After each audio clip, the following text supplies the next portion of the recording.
Chaque jour, 15 000 trains circulent en France suivant un plan de transport normal établi en début d'année.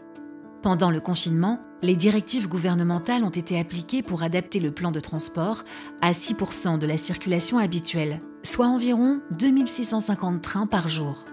La levée du confinement nécessite de réadapter le plan de transport en prenant en compte des enjeux sanitaires inédits pour effectuer une montée en charge progressive et atteindre un niveau de service proche de la normale pour fin juin.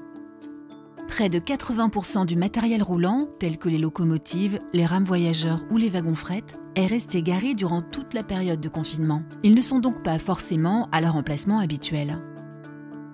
Les conducteurs et les contrôleurs doivent également être réaffectés dans les gares où ils doivent prendre leur service. Il en est de même pour les agents de circulation dans les postes d'aiguillage.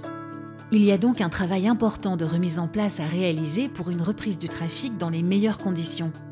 En effet, si une rame qui doit effectuer un Paris-Bordeaux se trouve à Bordeaux, il faut la rapatrier à Paris pour assurer le voyage prévu.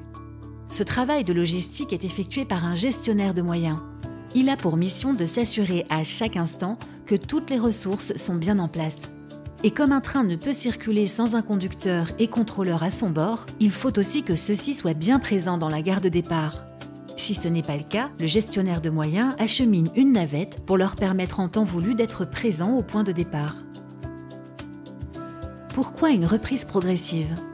Le plan de transport proposé doit répondre à deux enjeux majeurs. Prendre en compte la disponibilité du personnel tout en garantissant leur sécurité.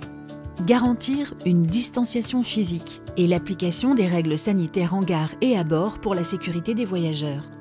C'est pourquoi, afin de maîtriser la demande de transport, le nombre de circulations augmentera progressivement, par palier, à partir du 11 mai.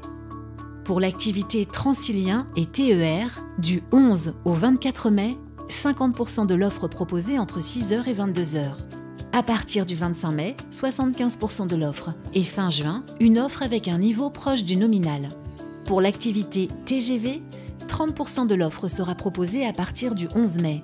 Puis 50% au mois de juin et enfin un retour proche de la normale fin juin. Reprise des premiers Ouigo le 8 mai. Pour l'activité Intercité, du 11 au 27 mai, 30% de l'offre proposée. Du 28 mai au 24 juin, 50% de l'offre proposée. L'offre Intercité de nuit sera à nouveau proposée fin juin.